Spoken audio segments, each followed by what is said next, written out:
Good morning সবাইকে। আজকে হচ্ছে মে 7 তারিখ 2026 আর কী বার আজকে বৃহস্পতিবার।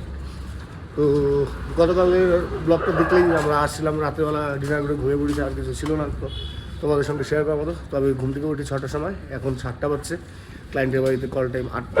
তো এখন বেরোচ্ছি আমি আর সঞ্জয়। রাহুল আসে, রাহুল তো পরে নিয়ে যাবো, ঘুম থেকে একটু লেটে উঠলো।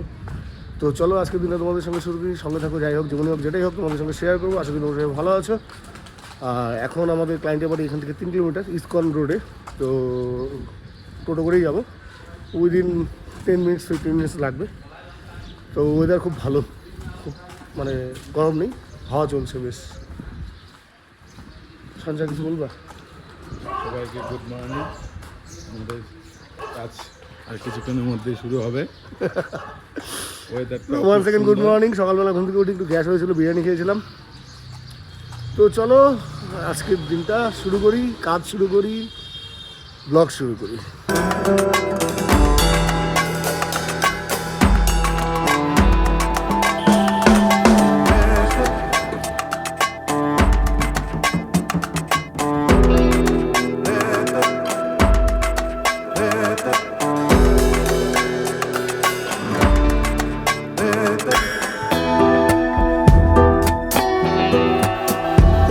ক্লায়েন্টের বাড়ি আসি 10 মিনিট হলো, বসে আছে, কিচ্ছু শুরু হয়নি এখনো। কাজ শুরু হতে লেট হচ্ছে, 1-1.5 ঘন্টা লেট আছে। তো ভাবলাম ইসকনটা যেহেতু সামনেই, তো ইসকনটা একটু ঘুরি। তো এখন ইসকন মন্দিরে আসলাম, ঢুকছি ইসকনের পেছন গেট দিয়ে, সামন গেট বন্ধ হচ্ছে আমাদের ইসকন মন্দির শিলিগুড়ি।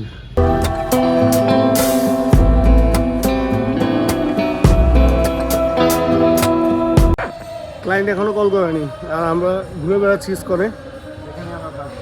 তো যাই হোক, আলাদাই শান্তি।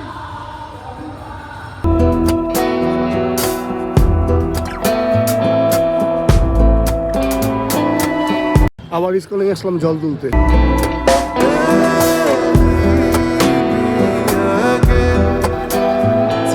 সময় হচ্ছে দুপুর 11টা 11। আমাদের কাজ ফার্স্ট টাইম এসে জল তোলা, গায়ে হলুদ, সন্ধ্যার লগে বিয়ে, তাই দুপুর 2টার দিকে বেরোবে এখান থেকে বিয়ে করতে। এখান থেকে মোটামুটি 1.5-2 ঘন্টা লাগবে পৌঁছাতে, যেখানে বিয়ে পাঞ্জিপাড়া বলে যায় না, কিষানগঞ্জের আগে।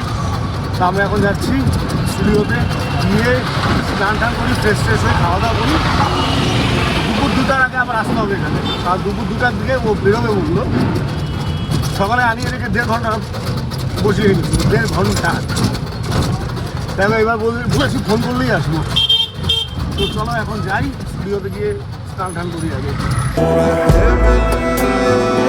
সময় হচ্ছে 1:30, খাওয়া দাওয়া করে একটু বাজার করলাম অফিসের জন্য, 2-1টা শোপিস, একটা মনীষের জন্য ব্যাগ। আর এখন যাচ্ছি আমাদের গ্রুম হাউসে। চলো এখন বেরোবে বরযাত্রী।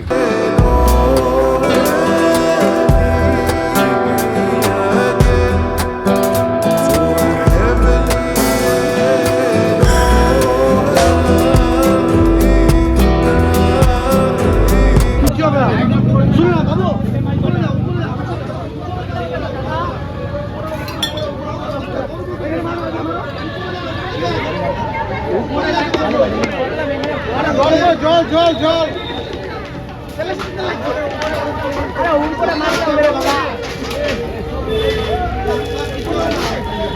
ওই যে ওই ফোন নাম নাই, সব করতে লাগে।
কেমন লাগছে?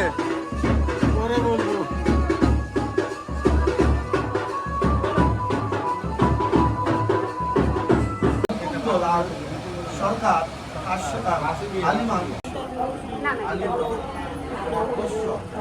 গীতা উত্তম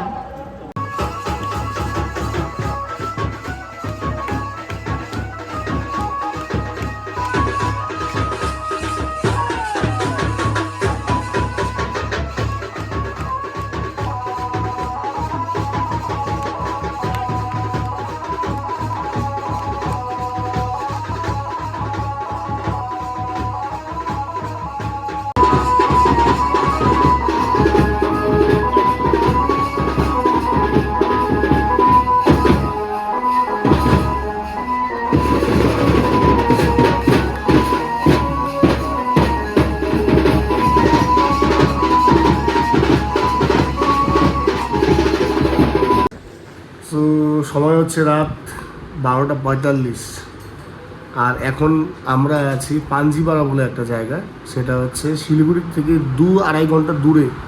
ফ্যানটা কথা বলে এই ফ্যানটা কথা আমরা শিলিগুড়ি থেকে 2-2.5 ঘন্টা দূরে আছি, অলমোস্ট বিহারের বর্ডার বলতে পারো, কজ এখান থেকে বিহারের বর্ডার উইদিন 15 কিলোমিটার্স।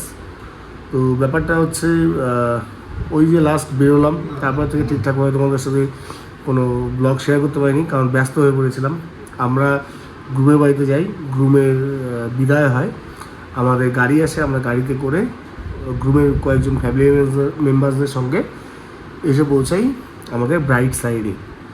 আসার পরে আমরা বসি, তারপরে জামাই বরণ হয়, তার ঠিক 10-15 মিনিট পরে বিয়ে বাড়িতে আগুন লাগে।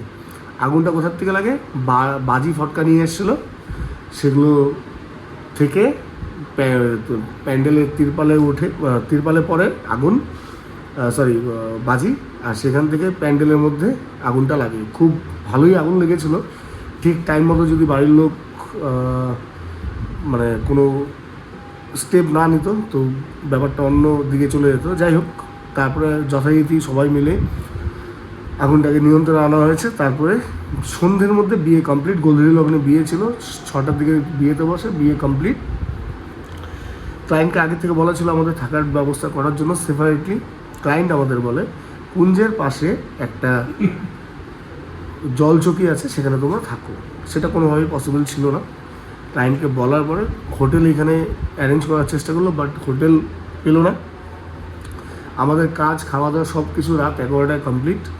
তারপরেই আমাদের গ্রুম যে আছে, গ্রুমের কোনো রিলেটিভের কোনো বন্ধুর বাড়িতে এখন আমরা আছি সেপারেটলি। কজ দেখো বস, এতগুলো গ্যাজেটসের চার্জার, গ্যাজেটস, এই সমস্ত কিছু চার্জে বসিয়ে যখন ঘুমাই, তো আমাদের একটা সেপারেট রুমের দরকার হয় বা একটা প্রাইভেসির দরকার হয়। তো সেটা নিয়ে কোনো কম্প্রোমাইজ করতে পারবো না। আর বিশেষ করে সকালে আমাদের কল টাইম ছিল 8টায়, আমি ঘুম থেকে উঠেছি 6টায়, তারপরে 8টাতে গিয়ে যথারীতি পৌঁছাই, 9:30টার সময় কাজ শুরু হয়। সেম দুপুরবেলাতে আমরা আসি, খাওয়া দাওয়া করি 1টা-1:30টার মধ্যে। 1টার সময় ক্লায়েন্টকে কল করি, বলি তুমি রেডি হয়েছো? বলে হ্যাঁ রেডি হয়েছি, চলে আসো। 2টার মধ্যে আমরা পৌঁছাই, সেই বেরোতে 3:30টায় বেরোয়। সত্যি কথা বলতে বস, আজকে স্নান করা হয়নি, কারণ স্নান করার যে টাইমটা আমার কাছে ছিল সেই টাইমটা আমি ক্লায়েন্টের বাড়িতে গিয়ে বসেছিলাম। তো যাই হোক, খুব শরীরটা মানে অস্থির লাগছে, কারণ স্নান না করে থাকার অভ্যাস একদম নেই। তো যেই দাদাটার বাড়িতে আমরা আছি, কালকে সকাল সকাল ফ্রেশ হয়ে একবার স্নান করে নিব, তো সারাদিনের ঝামেলা কমপ্লিট। আর আগামীকাল আছে ওদের বাসি বিয়ে অ্যান্ড দেন প্রসেশন। আর আমরা প্ল্যান করেছি আগামীকাল রাত্রে প্রসেশন কমপ্লিট হলে, রাত্রি 1:30টার ট্রেন না, রাত্রি 1:30টার ট্রেনে আমরা বেরোবো নিউ কুচবিহারের উদ্দেশ্যে। টিকিট কাটা কমপ্লিট, আর স্টেশনে আমাদের পার্কিংয়ে গাড়ি রাখাই আছে। তো সেখান থেকে যাব বাড়ি গিয়ে ঘুম। 9 তারিখ পুরো রেস্ট। 10 তারিখে আমাদের আবার দিনাটাতে একটা এঙ্গেজমেন্টের শ্যুট আছে। তো সেই এঙ্গেজমেন্টের শ্যুটে আমি সঞ্জয় তো কাজ করবো, রাহুলকেও নিয়ে যাবো। তো আপাতত আমরা যেখানে আছি সেখানে তোমাদের অ্যাম্বিয়েন্টটা দেখাই। এখানে রাহুল ঘুমাচ্ছে, এখানে আমি ঘুমাচ্ছি, এই যে আধমরা পড়ে আছে, আর সমস্ত গ্যাজেটস এখানে চার্জ দেওয়া আছে, এই মোবাইল চার্জ, আর ওভার রুম হলো এইটা। তো যাই হোক, রাত কাটানোর জন্য দ্যাটস এনাফ। আর চলো আজকের ব্লগটা এখানেই সমাপ্ত ঘোষণা করি। আগামীকালের বাসি বিয়ের ব্লগটাও চেষ্টা করবো তোমাদের সঙ্গে শেয়ার করার। আর পাঞ্জিপাড়া বলে যায় জায়গাটা, এই জায়গাটা প্রথমবার এসেছি, জানি না জায়গাটা, কারণ রাতেই মানে বিকেলের দিকে এসেছি, তারপরে কাজ শুরু হয়েছে। কালকে দিনের বেলা অনেকটা টাইম থাকবো, সারাদিনই থাকবো বলতে গেলে, কারণ বিকেলবেলা সন্ধ্যাবেলায় বিদায় হবে। তো চলো আজকের দিনটা তাহলে এখানেই কমপ্লিট করছি তোমাদের সঙ্গে। দেখা হবে নেক্সট একটা দিনে, নেক্সট একটা গল্পে, নেক্সট একটা স্টোরি। তো ততক্ষণ তোমরা সবাই ভালো থেকো, সুস্থ থেকো। চলো, গুড নাইট, টাটা, বাই।